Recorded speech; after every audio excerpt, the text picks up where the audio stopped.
Muito obrigado para você que está junto com a gente aqui no Resumão para Aviação.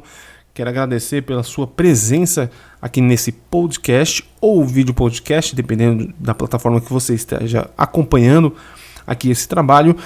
Agradeço bastante aqui pela sua presença, tá certo? Deixo aqui o meu convite, se você está ouvindo agora, ainda não se inscreveu, se inscreva, caso você esteja usando aí o YouTube. Caso você esteja usando as demais mídias, que nós vamos disponibilizar também esse formato em podcast em outras mídias também.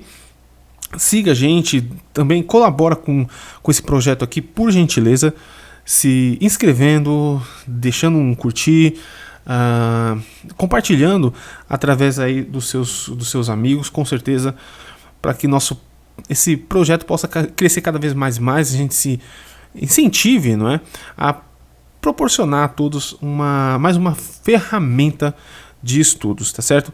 Eu já fiz aqui num primeiro momento uma explicação aí básica como vai ser aqui a nossa ideia aqui desse podcast.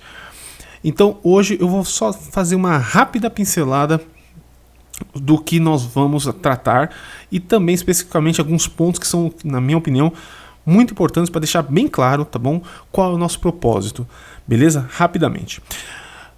Hoje nós vamos falar sobre peso e balanceamento. Embora o nome do podcast seja um resumão, né, e o que sugere um texto, né, a leitura de um texto, alguma resumida, né, mas nós vamos utilizar também o formato questionários, né, porque afinal de contas, pessoal, através de questionários a gente acaba lembrando ou recordando, ajudando-nos a recordar de alguns pontos importantes que nós já temos arquivados em algum lugar, alguma gaveta aí da nossa memória, e através de alguma pergunta acaba fazendo a gente lembrar dessas informações, tá certo? Então hoje vai ser o questionário número 1 de peso e balanceamento. Como eu falei anteriormente, nós vamos preciso deixar aqui alguns pontos aqui bem claros para que a gente possa todos ficarem, digamos assim, acordados em relação ao nosso propósito, nosso objetivo específico. Seguinte, o objetivo específico aqui é apenas relembrar, tá? Relembrar aquilo que a gente já aprendeu, tá? Não é o meu objetivo ficar ensinando nada, tá? Posso às vezes dar uma dicasinha ali pequena, né? Coisa pequena, mas eu não quero ficar ensinando, porque afinal de contas tem muitos outros canais aí que mostram ensino, etc. Não é essa a minha ideia. A minha ideia é fazer aquilo que eu já fazia, né? Que eu sempre fiz. Eu tenho essa facilidade, graças a Deus, de estudar de forma autônoma, né? Autodidata. E só que eu usava aí o meu celular, gravava os principais temas que estavam no meu livro, eu gravava em formato MP3 e eu ouvia aí no trabalho, saindo para algum lugar, indo para, sei lá, para precisava me transladar a algum lugar assim, eu ia ouvindo usando fone de ouvido e isso me ajudou demais, tá certo? E então a nossa ideia é exatamente essa, tá, pessoal? Relembrar o conteúdo. E eu gostaria de deixar claro uma coisa muito, muito importante, tá? Eu não quero de maneira alguma monopolizar a razão e nem a verdade, tá certo? Ou seja, não quero vir aqui dizer que a gente fala que é a verdade absoluta e não tem nem como envergar essa verdade, né? Não, o nosso objetivo aqui é puramente transmitir aquelas informações que nós já temos disponíveis em livros, questionários, etc. Tá certo? Então, humildemente, caso eu não saiba alguma coisa, ou então de repente alguém queira fazer uma pergunta, usando aqui a descrição, embaixo da descrição aqui deixar uma pergunta, alguma coisa assim, humildemente eu vou pedir a gentileza de vocês aguardarem para poder fazer a pesquisa e responder para vocês. Beleza? Segundo ponto, tentar focar no conteúdo. Esse foco no conteúdo porque é o seguinte, pessoal, eu não tenho voz de locutor, eu falo fanho, então eu não tenho assim essa habilidade em falar em público e etc, tá certo? A minha ideia, pessoal, é transmitir o pouquinho que eu sei gratuitamente para aqueles que estão precisando, que estão naquele momento de estudar, etc. Tá certo? Essa é a minha ideia, tá? Apenas poder cooperar com todo mundo de uma forma gratuita aquilo que aquelas informações que eu tenho aqui disponíveis, tá certo? Outra coisa que eu deixei claro aqui é desculpar a minha voz e possíveis erros gramaticais, como eu falei anteriormente, e os erros gramaticais que vocês vão com certeza ouvir aí, de repente, a falta de um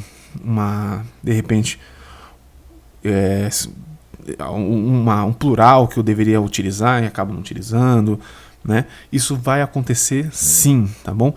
Peço, mais uma vez, humildemente, que vocês desculpem-me, né?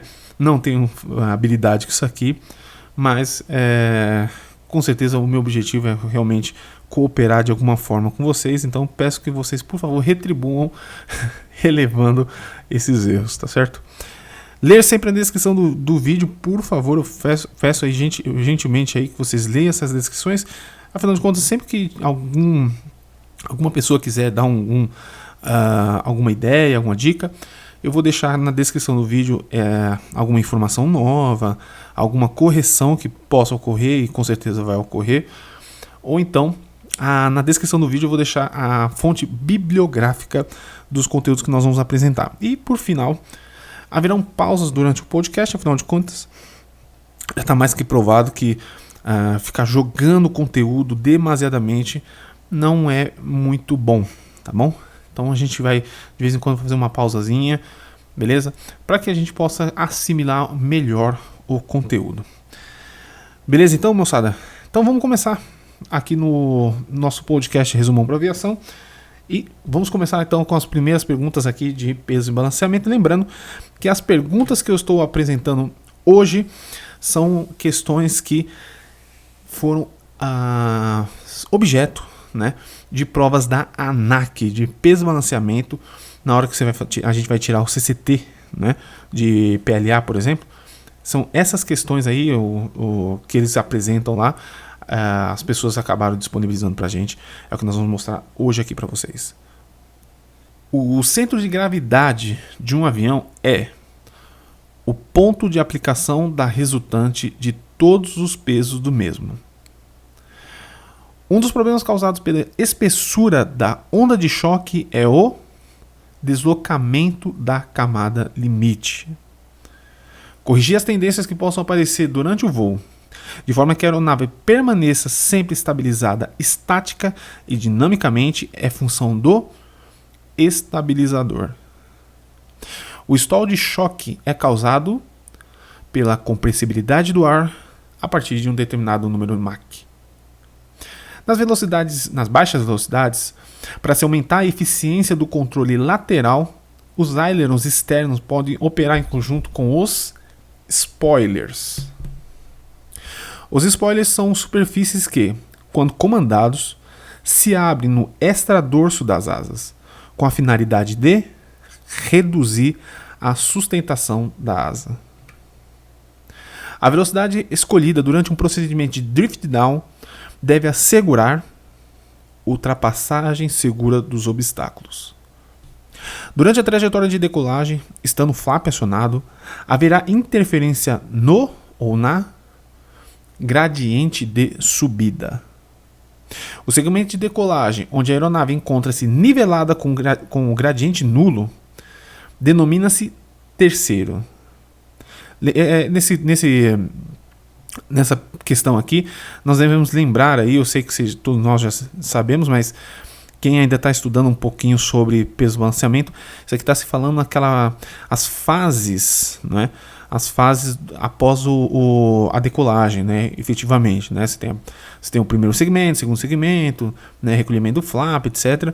Aí tem o segmento nivelado, né? Onde o flap é recolhido, e aí você tem o quarto segmento que se estende até 1.500 pés, né? Que nós já aprendemos anteriormente, tá certo? A velocidade na qual, ou acima da qual, o avião poderá deixar o solo, continuando a decolagem com segurança, é a VMO. Se na decolagem para uma altitude menor, durante o drift down, a ultrapassagem de um obstáculo se tornar crítica, A trajetória descrita deverá ser feita com o menor ângulo de descida possível. Na determinação de distância disponível para aceleração e parada de uma aeronave, leva-se em consideração o comprimento da pista mais stopway. Aqui eu também gostaria de deixar uma dicasinha básica sobre negócio de stopway. Tá? A stopway a gente só considera para uma única coisa, que é a decolagem abortada ou a rejeição de decolagem. Só para isso, tá bom? Você que fez seleção na Gol aí no final aí de 2019, caiu na verdade não foi nem caiu uma pergunta, mas sim precisou aí fazer a dissertação sobre a parte do stopway, né? Então é interessante a gente se relembrar, de recordar dessa característica, tá? A stopway a gente só utiliza apenas para os cálculos de abortagem de decolagem.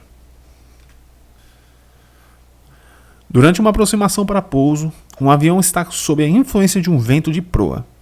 Ao passar para a condição de vento calmo, o aviso terá tendência de igualar a VA com a VS.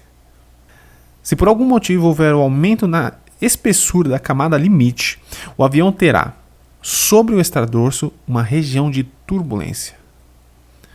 Ao atravessar uma wind shear, ocasionada por uma descendente, um dos efeitos que a aeronave poderá sofrer será uma redução da trajetória ascendente. Os dispositivos em forma de lâminas, perpendiculares à superfície da asa e alinhados com o eixo longitudinal do avião, utilizados para reduzir a tendência do fluxo de ar de desviar-se para a extremidade das asas, denominam-se wing fences.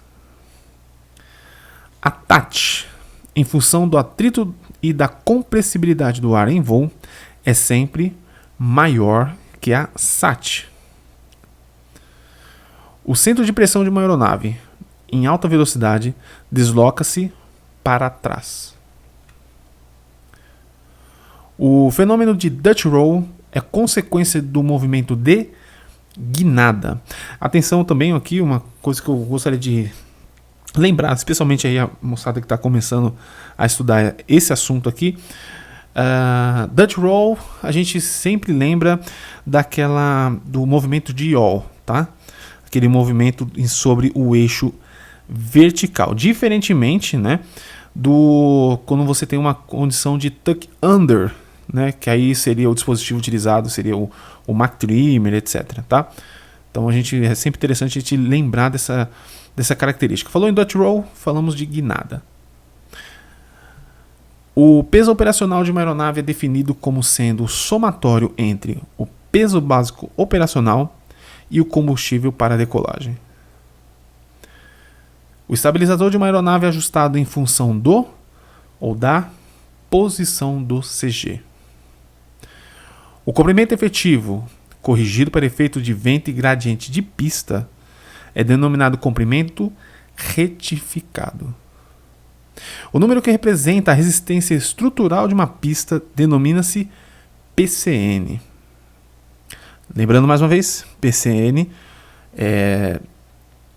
é o do pavimento e o ACN refere-se aí ao aeronave, tá certo? Durante uma decolagem, no segundo segmento, o trem de pouso estará recolhido e o flap acionado. Vou fazer uma pequena pausa aqui, moçada. Apenas para lembrar você que está nos ouvindo aí, você está acompanhando o podcast através aí com imagens, né? No caso seria um vídeo podcast.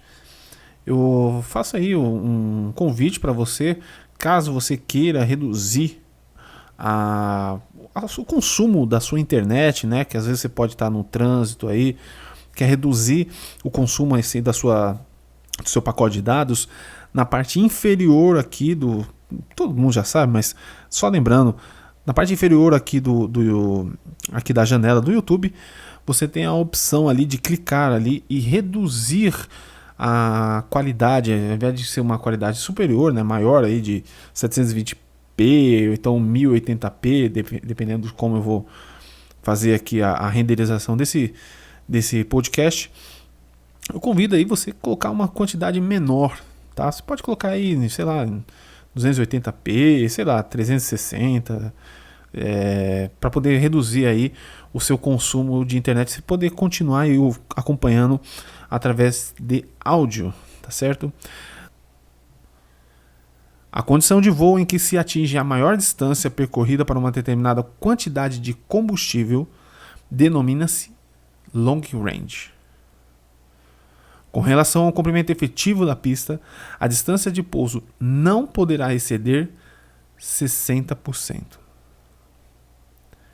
O reclearance tem como objetivo diminuir o combustível mínimo requerido.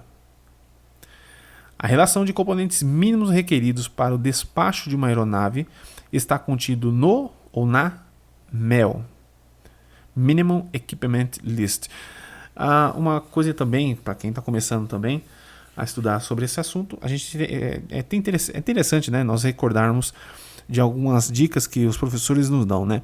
A gente tem sempre que lembrar de MEL é quando a aeronave está no chão. Saiu do chão, aí já começa a ser utilizar o operation lá, da aeronave, né, os manuais da aeronave que estão a bordo aí na cabine, né? Então, MEL é sempre quando o avião está no chão. A utilização do redespacho de uma aeronave em determinado ponto da rota tem como objetivo diminuir o combustível mínimo requerido. Por definição, uma pista balanceada é aquela que a Accelerated Stop Distance é igual a Takeoff Distance. Na decolagem, o estabilizador é ajustado em relação à posição do CG, centro de gravidade. Dois aviões decolam com o mesmo peso. Aquele que empregar mais flap decolará mais rápido. Eu até entendo aqui também, faço um parênteses, porque eu entendo que esse termo mais rápido, né, às vezes pode gerar um pouquinho de dúvida, não é? Às vezes nas provas aparece lá mais rápido, ou então mais cedo, ou então mais veloz, né? Mas infelizmente a gente tem que se acostumar com esses termos mesmo que eles aplicam. Durante o procedimento de drift down, a trajetória líquida sobre obstáculos deverá ser de pelo menos 2.000 pés. A distância demonstrada de pouso necessária para aterrissagem tem como referência uma altura sobre a cabeceira de 50 pés. Em diversos tipos de aeronaves, o estabilizador horizontal pode ser ajustado para decolagem. Nesses casos, o ajuste é feito levando-se em consideração a posição do centro de gravidade. O voo de uma aeronave poderá ser realizado com alguns componentes inoperantes, desde que os equipamentos e instrumentos restantes garantam continuada operação segura. Para isso, há necessidade de ser consultado a MEL, né? No caso a MEL. Os efeitos da compressibilidade são praticamente inexistentes em baixas velocidades. O ajuste estabilizador horizontal, com incidência variável, é determinada em função do ou da posição do centro de gravidade. O spoiler, quando acionado na função conjugada com os ailerons, projetam-se na asa abaixada. Quanto maior o enflechamento de uma asa, mais eficiente será o retardamento do Mach crítico. O combustível equivalente a 10% da trip fuel é somado a outros fatores para se obter o reserve fuel. O somatório dos pesos dos passageiros, bagagem, carga e correio denomina-se carga paga atual. Ponto final nesse resumão. Muito obrigado para você que está junto com a gente aqui, ficou junto com a gente aqui nesse segundo episódio. Eu agradeço aí a sua presença e lembro você, reserve sempre, pessoal, pelo menos alguns minutos aí do seu dia para você sempre estar ouvindo um pouquinho aqui dessas questões que vão te ajudar, tenho certeza, a fixar ou então relembrar conceitos que você já estudou lá atrás, tá certo? Vale a pena você estar se esforçando um pouquinho. Aproveita também, faça o meu convite de você se inscrever, caso você esteja no YouTube, se inscreva, deixa o seu curtir e também, claro, compartilhe para que cada vez mais e mais pessoas possam se beneficiar e utilizar dessa ferramenta que é as perguntas, né, os questionários ou resumo em forma de áudio. Eu vou ficando por aqui, muito obrigado mais uma vez pela sua presença e, por favor, se inscreva aqui no Resumão para Aviação. A gente se vê no próximo Resumão.